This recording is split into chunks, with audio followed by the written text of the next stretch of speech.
नाना भांति राम अवतारा, रामायण शतकोटि अपारा। 100 करोड़ रामायण। चरितम रघुनाथस्य शतकोटि प्रविस्तरम। 100 करोड़ रामायणों में राम जी का चरित्र विस्तृत है, लेकिन और जितनी रामायण हैं उन रामायणों में विशेषण लगाना पड़ता है। क्या विशेषण? बोले रामायण तो है, लेकिन विशेषण क्या लगाया? बोले आनंद रामायण, आनंद का विशेषण लगाया। रामायण, लेकिन विशेषण क्या लगा? बोले अध्यात्म रामायण, उसमें अध्यात्म का विशेषण लगा। तुलसीकृत रामायण, प्रेम रामायण, प्रेम रामायण की भी चर्चा आई। इन सभी रामायणों में जितने महापुरुषों ने रचना की, सबके रामायण के पहले एक विशेषण लगाना पड़ता, लेकिन जिस रामायण का नाम लेने पर कोई विशेषण न लगाया जाए, वह रामायण महर्षि वाल्मीकि की रचना है। इसीलिए गोस्वामी जी ने जब रामायण का नाम लिया तो कोई विशेषण नहीं लगाया। क्या कहा कि बंदौ मुनिपद कंज रामायण जहि निर्मयौ, रामायण जहि निर्मयौ। इस ग्रंथ का नाम रामायण। सर्वप्रथम रामायण इस धरती पर अगर कोई आई तो वाल्मीकि रामायण। और वाल्मीकि रामायण के एक एक अक्षर भगवत स्वरूप है। ये रामायण गायत्री मंत्र की ही व्याख्या है। जिस गायत्री मंत्र की महिमा वेदों से लेकर पुराण पर्यंत सर्वत्र गाई गई है, जो वेद माता है गायत्री, उसी गायत्री मंत्र की व्याख्या रामायण है। गायत्री मंत्र में 24 वर्ण हैं। आप गिनोगे तो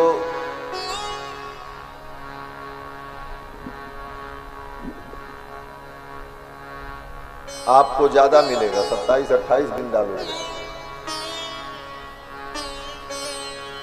लेकिन गायत्री मंत्र में कुल 24 वर्ण हैं। और गायत्री मंत्र प्रारंभ कहां से होता है? तत्सवितुर्वरेण्यम, यहां से। उसके पहले जो भूर्भुवः स्वः कहा जाता है, वो गायत्री मंत्र का सम्मान है। जैसे किसी का नाम हो गोविंदाचार्य, तो उसके नाम के आगे श्री श्री 1008 अनंत श्री विभूषित ये सब कहा गया, लेकिन नाम तो गोविंदाचार्य। उसी प्रकार से गायत्री मंत्र तत्सवितुर से प्रारंभ होता है। कहां तक? बोले प्रचोदयात्। ये 24 वर्ण हैं। और वो 24 वर्ण कैसे गिने जाते हैं? बोले जो आधा वर्ण होता है अचरहित, उस वर्ण को छोड़कर केवल पूर्ण वर्णों को गिना जाता है। तो इस प्रकार से गायत्री मंत्र में 24 वर्ण हैं। और गायत्री मंत्र त से प्रारंभ होकर के त पर समाप्त होता है। गायत्री मंत्र का शुभारंभ त से, तत्सवितुर, और समापन कहां हुआ? प्रचोदयात्, त पर। तो त से लेकर त तक 24 अक्षर जो गायत्री है, उसके प्रथम और अंतिम अक्षर को ले लें तो क्या बनेगा? बोले तत्।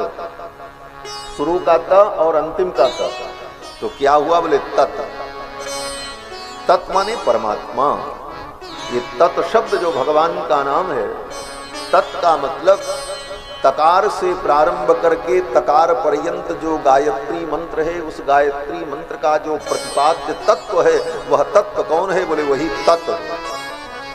हरि ओम तत्सत, हरि ओम तत्सत, ये जो कहा जाता है, तो तत् परमात्मा का जो वाचक है, तो वह गायत्री का ही छोटा रूप है। और गायत्री में 24 वर्ण है। गायत्री मंत्र के द्वारा परम पुरुष परमात्मा का जो प्रतिपादन है, वे परमात्मा ही 24 अवतार ग्रहण करते हैं। उन्हीं के 24 अवतार होते हैं। तो गायत्री मंत्र के एक एक अक्षर ही 24 अक्षर 24 अवतार के स्वरूप। और उसी गायत्री मंत्र की व्याख्या ये रामायण है। रामायण भी त से प्रारंभ होती है। तपस्वाध्याय निरतम तपस्वी वाग्विदांबरम, यही त से रामायण प्रारंभ होती है और त पर समाप्त होती है। त पर कहां समाप्त होती है? बोले जनश्च शूद्रोपि महत्व मीयात, मीयात अंत में तकार से प्रारंभ करके तकार पर्यंत यह तत्, यही गायत्री मंत्र का प्रतिपाद्य विषय है। और रामायण को सुनने और पढ़ने का सभी प्राणियों को अधिकार है। गायत्री मंत्र का अधिकार सबको नहीं। आजकल तो धर्म की बात सब बताने के लिए निकल पड़े हैं लेकर के दंड कमंडल। हाँ। हर व्यक्ति धर्म का उपदेश करने में लग गया है। जिसको स्वयं धर्म का ज्ञान नहीं है, वह भी धर्म का उपदेश करने लगे। और तो और अब तो राजनेता लोग भी धर्म का उपदेश कर रहे हैं। वो सोचते हैं हम कहेंगे वही धर्म होगा। सबका काम अलग अलग है। राजनेता का काम करना है राजनीति करना, और धर्म का उपदेश करना ये धर्माचार्यों का काम है। जब दूसरे का काम दूसरा करने लगेगा तो सारे काम बिगड़ जाएंगे। डॉक्टर ऑपरेशन करने के लिए ओटी में जाए और उसी समय कोई इंजीनियर आए और कहे हटो हम ऑपरेशन करेंगे, तब तो हो गया मरीज का कल्याण। और इंजीनियर बिल्डिंग बनाने लगे और डॉक्टर आवे कहे हम MBBS हैं, गोल्ड मेडलिस्ट हैं, हम बिल्डिंग बनाएंगे, बोले वो बिल्डिंग 10 दिन बाद गिर जाएगी। इसलिए जिसका जो काम है उसी को करना है। अनधिकार चेष्टा नहीं करनी चाहिए। जब अनधिकार चेष्टा होती है तब व्यवस्थाएं ध्वस्त हो जाती हैं, व्यवस्थाएं विच्छिन्न हो जाती हैं। महाराज आज कुछ भी किसी को व्यक्ति बता देता है धर्म के नाम पे करो। गायत्री मंत्र जपने का अधिकार सबको नहीं, ये धर्म कहता है। हम बहुत सोच समझ करके बोल रहे हैं, हवा में नहीं। गायत्री मंत्र केवल पुरुषों के लिए। स्त्रियां अगर गायत्री मंत्र का जप करेंगी तो उनको वैकुंठ नहीं मिलेगा, नरक जरूर मिल जाएगा। नरक जरूर मिलेगा। क्यों? बोले अधर्म होता क्या? जो धर्म हमारे लिए नहीं है वह धर्म अगर हम करने लग जाएं, वो धर्म तो है लेकिन किसके लिए? जिसके लिए है उसके लिए वो धर्म है, और बाकी लोगों के लिए वही अधर्म हो जाता है। अधर्म कुछ अलग नहीं, अपने अपने कर्तव्य का पालन करना ये धर्म है, और अपना कर्तव्य छोड़कर दूसरे के कर्तव्य को अपना धर्म मान लेना यही अधर्म है। ये धर्म अधर्म की परिभाषा। तो स्त्री गायत्री मंत्र जपे तो वो धर्म नहीं। पुरुष में भी केवल ब्राह्मण क्षत्रिय वैश्य 3 वर्ण, पुरुषों में भी वही ब्राह्मण, वही क्षत्रिय, वही वैश्य गायत्री मंत्र का अनुष्ठान जब कर सकता है जिसका यज्ञोपवीत हुआ। अगर यज्ञोपवीत संस्कार नहीं हुआ है तो ब्राह्मण का बालक भी गायत्री मंत्र का जप नहीं कर सकता। वेद माता गायत्री का उपदेश उपनयन के समय में होता है, इसलिए जो उपनीत हैं वही गायत्री मंत्र का जप कर सकते हैं। और गायत्री मंत्र आज तो सबको जपाया जा रहा है। कितने लोग हमसे मिलते हैं, बोले महाराज हमने गायत्री मंत्र की दीक्षा ली। हमने कहा किससे? तो किसी संस्था का नाम बता देते हैं। बोले उस संस्था से हमने गायत्री मंत्र। बोले वो संस्था भी नरकगामिनी होगी, सब नरक जाएगी। शास्त्र के विरुद्ध कोई भी आचरण कल्याण नहीं करता है। गीता में भगवान ने कहा, अर्जुन यह शास्त्र विधि मुत्सृज्य वर्तते कामकारतः न स सिद्धिमवाप्नोति न सुखम न पराम। जो शास्त्र विधि को छोड़कर अपने मन माने ढंग से धर्म करता है, धर्म का आचरण करता है, वो न सिद्धि को प्राप्त करता है न उत्तम गति को प्राप्त करता है। इसलिए शास्त्र की विधि सर्वोपरि होती है। गायत्री मंत्र का बड़ा नियम है और गायत्री मंत्र का जोर से उच्चारण भी नहीं होना चाहिए। आजकल तो लोग माइक से गायत्री मंत्र का उच्चारण करते हैं। माइक में गायत्री मंत्र पढ़ा जाता है और तो और तबला हारमोनियम बजा करके संगीत में गायत्री मंत्र का गान करते। ये सब अधर्म है। गायत्री मंत्र शुक्ल यजुर्वेद के तीसरे अध्याय में गायत्री मंत्र आता है। तो वेद के मंत्र जब पढ़े जाते हैं, शुक्ल यजुर्वेद के 40 अध्याय में 1975 कंडिकाएं हैं, मंत्र हैं। 1975 कंडिका 40 अध्याय। तीसरे अध्याय में गायत्री मंत्र आमनाथ। जब वेद का पाठ होता है तो बाकी जितने मंत्र हैं वो उच्च स्वर से पढ़े जाते हैं। जैसे वेद पाठ आपने सुना होगा, आज सुबह पहला, दूसरा, तीसरा अध्याय का पाठ आचार्य जी शायद कर रहे थे।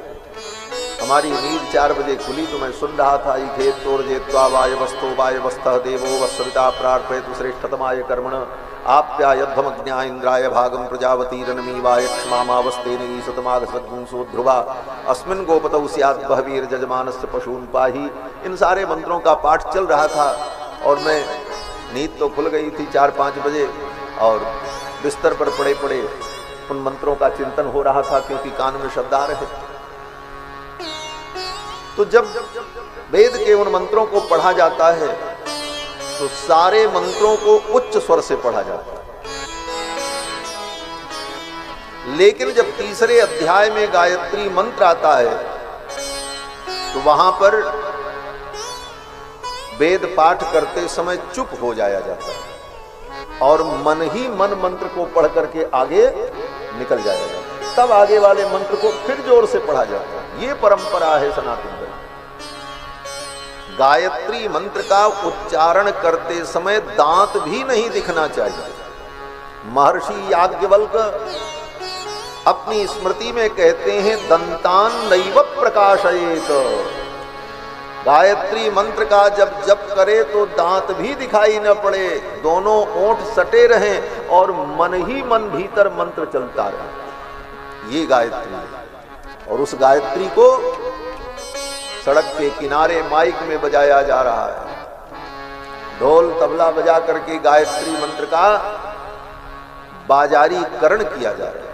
आज विडंबना ये है कि धर्म की भी मार्केटिंग हो रही है। कितने अच्छे ढंग से हम धर्म की मार्केटिंग करें। जैसे मार्केटिंग करने वाले कंपनियां जो होती हैं वो पहले उस वस्तु की महिमा बताती हैं एडवर्टाइजमेंट में।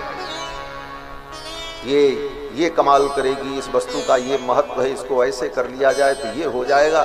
तो सुनने वाला व्यक्ति प्रभावित होकर के उसको खरीदने लगता है। ये मार्केटिंग फंडा है।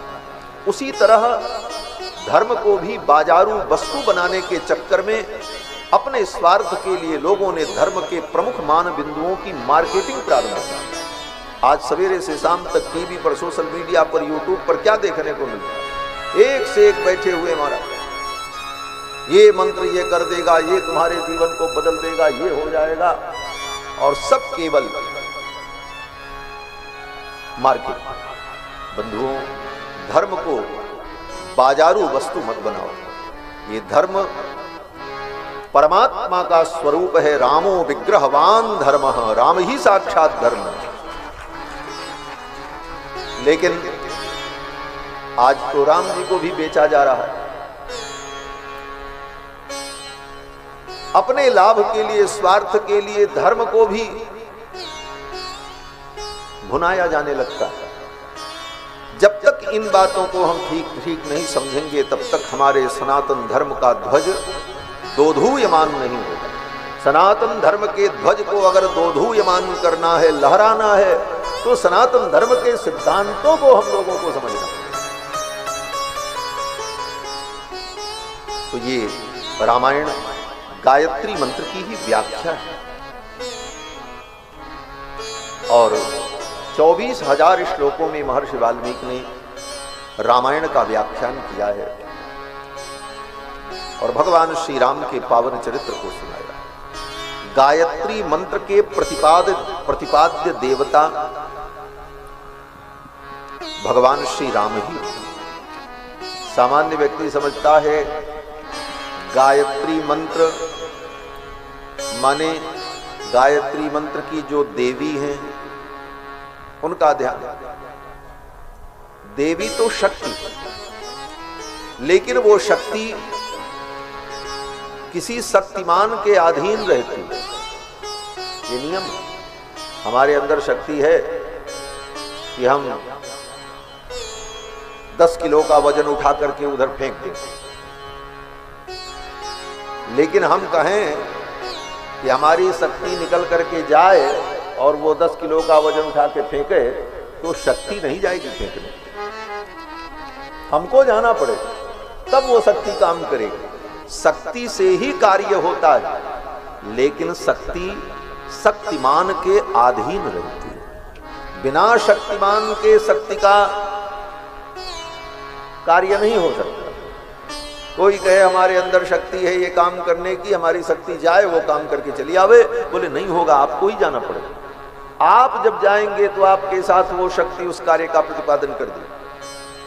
तो गायत्री मंत्र में जो शक्ति है वो तो गायत्री है, लेकिन शक्तिमान, उस शक्ति को धारण करने वाले कौन है? बोले वो भगवान है, परमात्मा है, भगवान श्री हरि हैं। और वो भगवान भर्ग रूप है। भर्ग माने तेज। मंत्र में भर्ग शब्द आया है, भर्गो। भर्ग माने तेज। वो कौन सा तेज? गायत्री मंत्र में उस भर्ग की स्तुति की गई है। किसका हम ध्यान कर रहे हैं? देवस्य भर्गः। उस परम देवता का जो भर्ग है, तेज है, धीमहि, उसका हम ध्यान करें। वो तेज कहां है? तो कहते हैं कि ध्येय सदा सवृत मंडल मध्यवर्ती नारायण सरसिजासन सन्निविष्टः। सूर्य का जो मंडल है, जिस सूर्य मंडल को हम देखते हैं, जो सारे ब्रह्मांड को प्रकाशित करते हैं, उस सूर्य मंडल के गर्भ में, उस धधकते हुए तेजोमय सूर्य मंडल के गर्भ में जो भर्ग है, भर्ग माने तेज, गर्भे स्थितः तेजः सएव भर्गः, वही भर्ग है, तो भर्ग अलग नहीं। अर्थात सूर्य मंडल के गर्भ में जो भर्ग है, तेज है, उस तेज की हम स्तुति करते हैं। भर्गः देव भर्गो देवस्य, देवता के उस भर्ग तेज का हम चिंतन करते हैं। वो तेज क्या है? बोले सूर्य मंडल के अंदर जो गर्भ में भर्ग है, तेज है, वह तेज भगवान श्री रघुनाथ जी हैं, वही श्री हरि हैं, वही भगवान श्रीमन्नारायण हैं, वही भगवान श्री कृष्ण हैं, वही परम परमात्मा है। उस तेज की वंदना थी। और वही तेज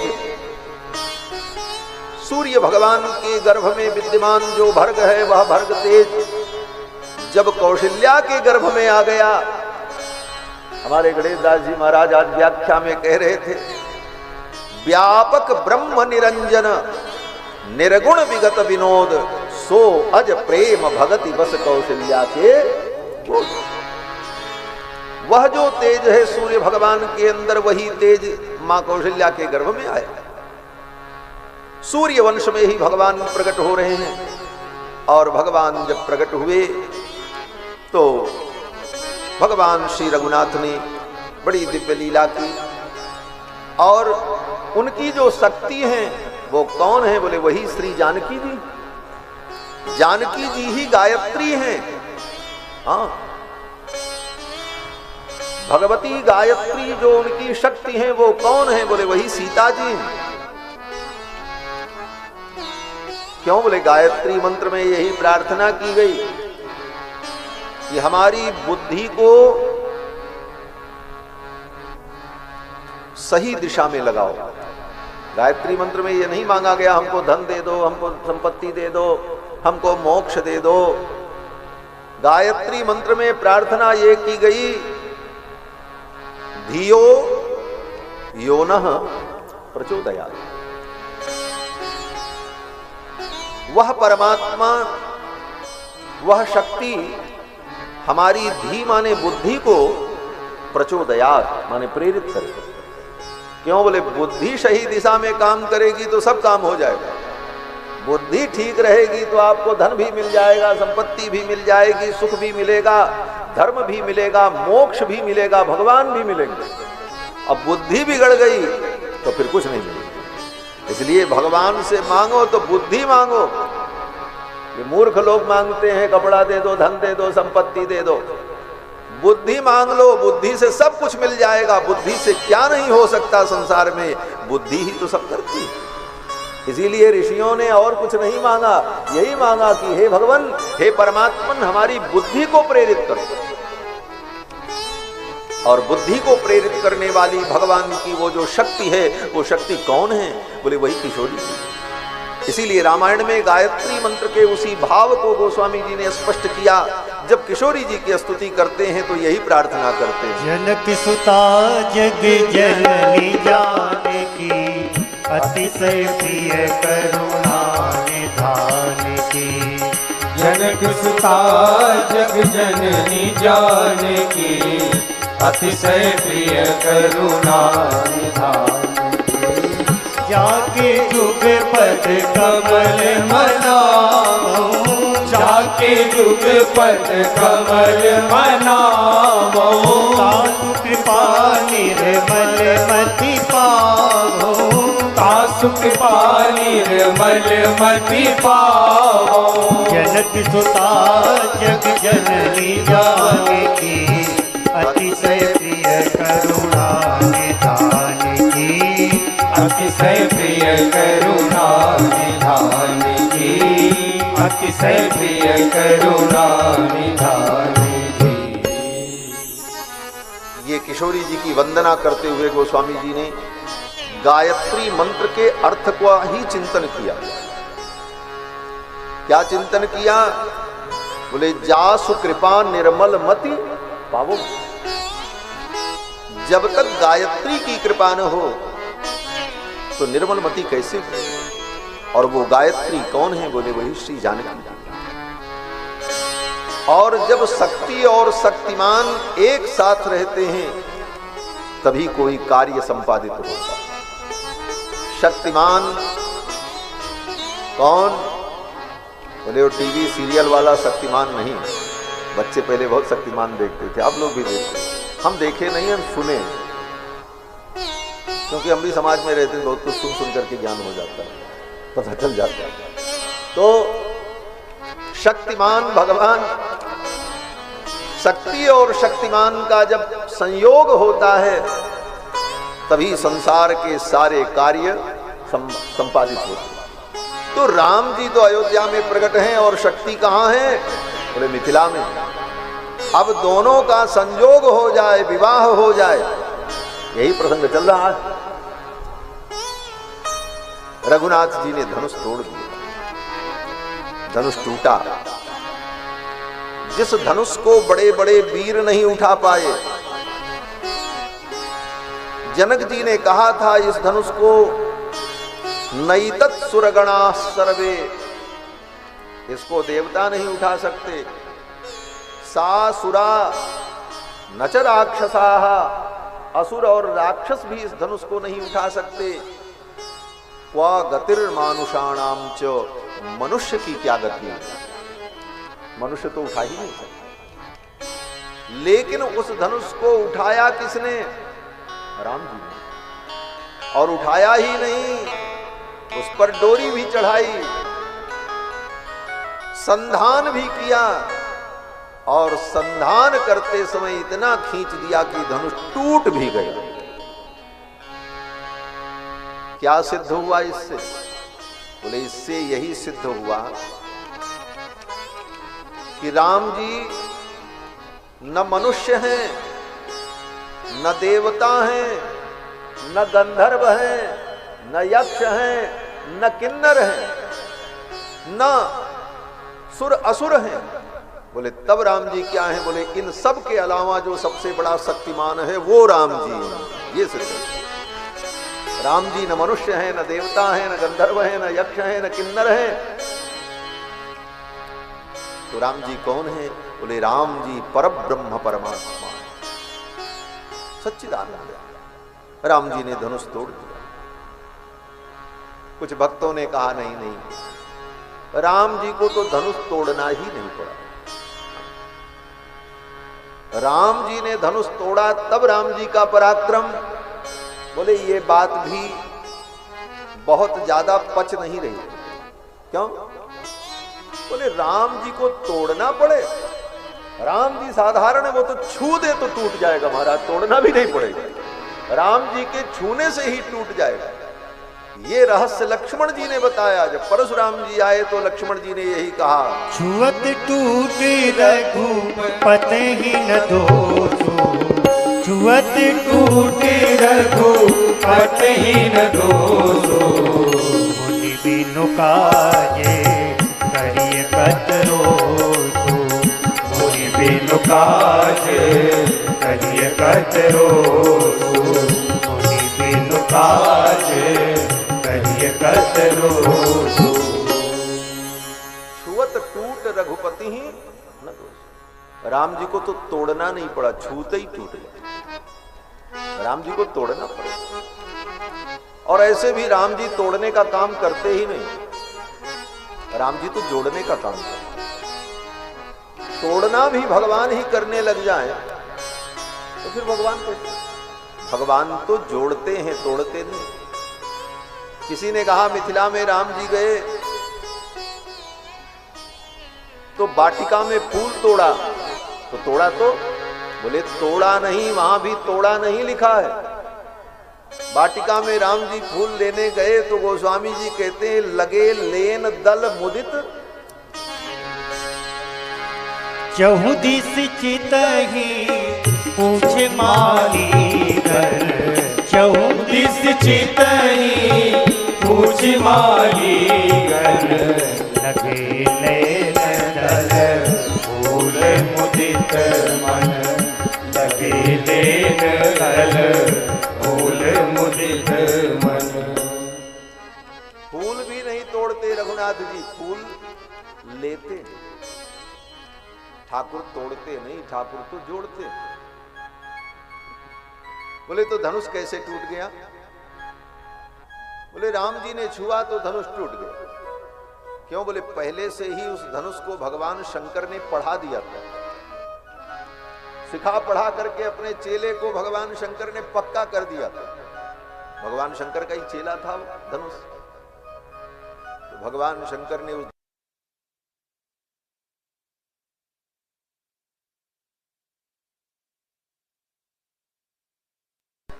और ये धनुर्भंग होना है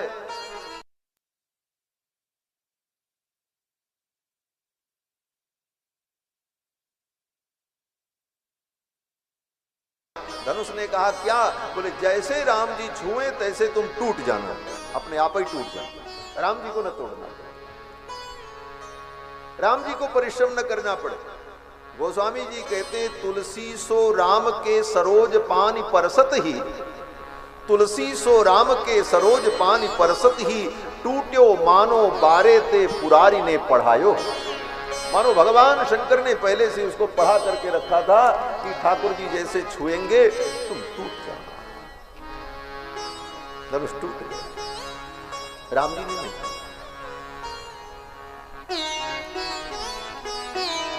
भक्तों के अपने अपने भाव हैं। एक भाव यह भी है कि जब किशोरी जी बरमाला लेकर के स्वयंवर मंडप में आई तो किशोरी जी के मंजुल मुखारविंद को देखकर भगवान के मन में आया किशोरी जी का ये सौंदर्य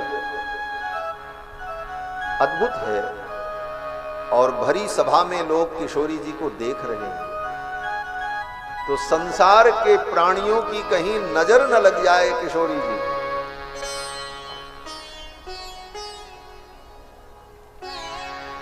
कहीं लोगों की नजर न लग जाए हमारी किशोरी को, तो नजर लगने का डर होता है तो क्या किया जाता है? बोले नजर उतारी जाती है। राम जी को याद आया मेरी मैया कौशल्या, जब भी उनके मन में भाव आता तो मेरी नजर उतारती, और कैसे नजर उतारती? बोले कभी राई कभी नोन, लेकिन कभी कभी जब राई नोन मां कौशल्या के हाथ में नहीं होता था और मां कौशल्या को लगे कि मेरे लाला को नजर लग जाएगी, तो मां कौशल्या क्या करती? बोले एक तिनका उठा लेती और उसी तिनके को भगवान के मुख पर घुमा करके और उसे तोड़ करके नजर उतार देती थी। श्याम गौरी सुंदरी कर जोरी, श्याम गौरी सुंदरी कर जोरी, निर्भय छवि जननी सर तोरी, निर्भय छवि जननी सर तोरी, निर्भय छवि जननी सर तोरी। जननी मां निर्कई छवि जननी तृण तोरी।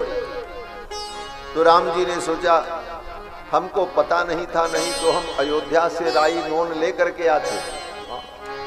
ये पता ही नहीं था कि यहाँ ऐसा भी होने वाला है, नहीं तो अयोध्या से राई नोन लेकर के आते और किशोरी जी की नजर उतार देते।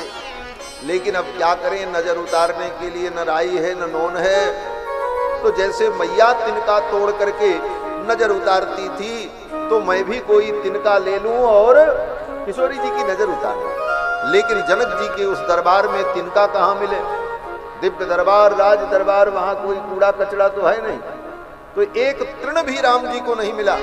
राम जी किशोरी जी का मुख देखते हुए तृण उठाने के लिए अपने हाथ को आगे बढ़ाया तो वो धनुष ही हाथ में आ गया और उसी को उठा करके किशोरी जी के मुख पे घुमाया और घुमा करके नजर उतारा। सिय मुख डीठ लगे न, राम ने धनु तृण को, धनुष को तृण के समान तोड़कर रघुनाथ जी ने नजर उतार दी। फिर तो किशोरी जी ने भगवान के गले में बरमाला डाली। जनक जी ने अपने दूतों को बुलाया और कहा पत्रिका लेकर के अयोध्या जाओ और श्री दशरथ जी महाराज अपने परिजनों के सहित आए और अपने पुत्र का विवाह संस्कार संपन्न कराए। दूत लोग पत्रिका लेकर के अयोध्या के लिए चल पड़े मिथिला से। 3 दिन 3 रात्रि चलकर दूत लोग अयोध्या पहुंचे, मिथिला से अयोध्या। त्रिरात्र मुषिता मार्गे ते योध्याम प्राविशन पुरीम। 3 दिन 3 रात्रि चलकर जनकपुर से दूर अयोध्या पहुंचे। दशरथ जी महाराज को सूचना मिली कि मिथिला से दूत आए, संदेश लेकर के आए। दशरथ जी महाराज ने उन दूतों को आदर पूर्वक अपने महल में बुलाया, बड़ा सम्मान किया। पूछा, भैया कहां से आए हो? दूतों ने कहा, महाराज हम मिथिला से आए हैं और आपके पुत्रों का संदेश लेकर के आए। पुत्रों का संदेश, ये सुनते ही तो दशरथ जी की आंखें भर आई। राम जी को गए इतने दिन हो गया, आज संदेश मिला। तब के जमाने में फोन और मोबाइल तो था नहीं कि तुरंत सूचना मिनट मिनट की मिलती रही। अब कोई आए तो सूचना मिले। कैसे दिन काटा होगा दशरथ जी ने। आज पखवाड़े भर बाद ये सुनने को मिला कि पुत्र का संदेश लेकर दिया। दशरथ जी की आंखें भर आईं। दशरथ जी ने उन दूतों से कहा, आओ भैया बैठो, बताओ मेरे बालकों का क्या समाचार है। भैया कहो कुशल दो बारे, तुम नीके निज नयन निहारे। दूतों ने सारी घटना बताई कि आपके कुमार ने हमारी मिथिला में इस तरह पराक्रम दिखाया, माहेश्वर धनुर्भंग किया और प्रतिज्ञा के अनुसार मेरे महाराज श्री जनक जी अपनी बेटी सीता का कन्यादान करना चाहते हैं।